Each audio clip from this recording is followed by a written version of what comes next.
la chance de construire des machines pareilles en équipe, mais un peu pour soi. Oui, c'est un rêve, ouais, c'est un rêve de gosse. Ouais. Jusqu'à présent, un IMOCA, l'équation était assez simple.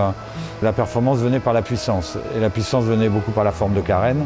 Maintenant qu'on a des foils qui nous donnent la puissance en dynamique, tout l'enchaînement se fait autour du fait qu'on ne cherche plus la puissance de carène, mais on cherche la diminution des freins. Un projet comme celui-là, c'est un projet qui est rythmé en deux phases. Une première phase, c'est la conception générale, c'est les choix. C'est les choix de la largeur, c'est les choix des formes de coque, de formes de pont. On a toujours à gagner d'un côté, mais quand on gagne, on peut perdre un petit peu de l'autre. C'est difficile de gagner sur tous les tableaux. Après, le dosage des points forts et des points faibles, il se fait forcément avec le concours du skipper. L'étude et la réflexion, elle a été vraiment centrée là-dessus, sur des conditions de vent autour du monde, sur un parcours Vendée Globe. Donc on a estimé qu'il fallait, il fallait faire notamment une carène un petit peu différente, un petit peu moins cubique que par le passé pour avoir du gain sur ce parcours-là. Donc voilà, on a fait confiance aux études, aux architectes et on est parti là-dessus. Cette forme de coque, on ne l'aurait jamais fait il y a 4 ans, ça c'est sûr et certain.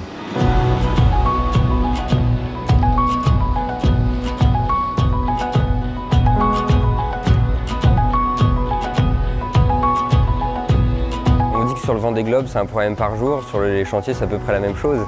Donc tous les jours, il y a des difficultés. C'est pas simple d'aller faire le meilleur bateau. Maintenant, dans l'ensemble, ça se passe très bien. On est en train de faire le bateau qu'on avait dans la tête il y a quelques mois seulement. Et finalement, ça se construit très vite et c'est magique. Le bateau a l'air vachement bien construit. Tout le monde fait son boulot de manière presque maniaque. Et tout ça, c'est des éléments de satisfaction qui viennent les uns après les autres. La première fois, c'est quand le moule arrive, où là, on va marcher dans le moule. Après, c'est quand on commence à fabriquer la coque, le moule de pont, on fabrique le pont.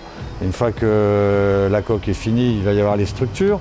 Donc là, ça devient un peu une coque avec son squelette. Le pont est à côté. Et on sait qu'à un moment donné, on va fermer le couvercle, ce sera la prochaine étape.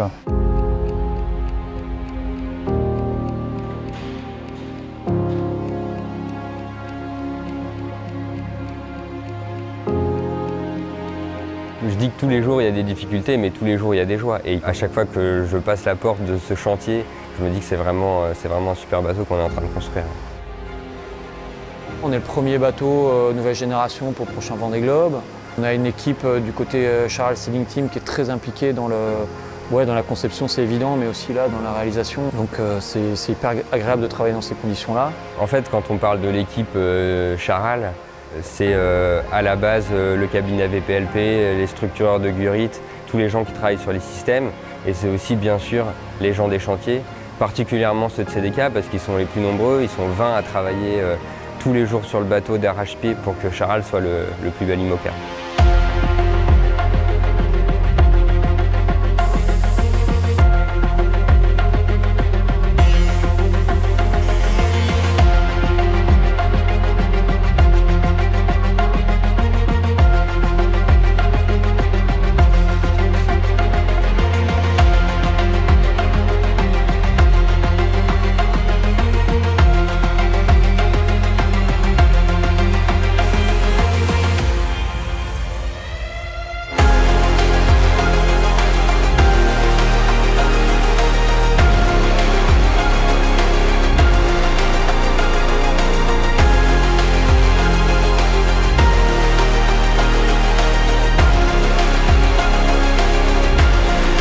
C'est sûr que les formes de Charal sont un petit peu différentes de ce qu'on a l'habitude de voir, donc à l'œil ça va choquer un petit peu. Il va falloir s'habituer à cette ligne.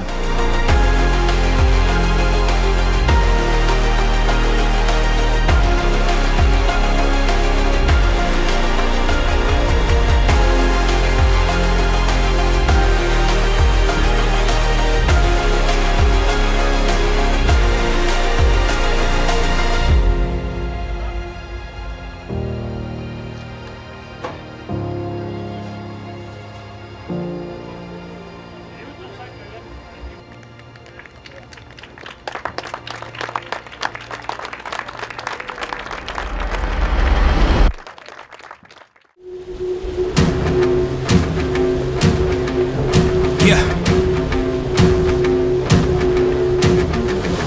Hey. Woo. Once again, here we go. Know the name, know the flow. Turn me up a little more. I'm setting traps, I'm alone. You know you whack, I'm a maniac. Boy, you know I'm black to the bone. Ça a été beaucoup de boulot, de se retrouver enfin sur l'eau, c'est forcément déjà une bonne satisfaction. Et voilà, encore une fois, le bateau il est magique, quoi. C'est vraiment un avion de chasse. Bon, c'est pas encore mesuré aux autres, donc quand on est tout seul, on est toujours champion du monde, mais on sent qu'il en a sous le capot, quoi.